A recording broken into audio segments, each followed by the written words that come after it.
Did you know there is money in the government system right now that belongs to you, and you have no idea it's there?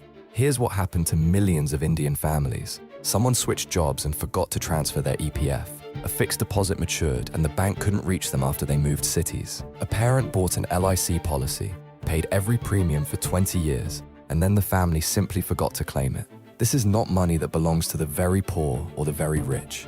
This is middle-class money, carefully saved, quietly forgotten.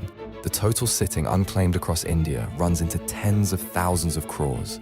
Now here is the part that almost nobody knows. The government built official portals specifically to find this money.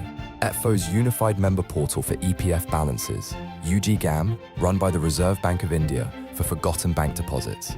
The IEPF portal for unclaimed dividends and shares. Each search takes about 4 minutes. Go check. Your past self may have left you something.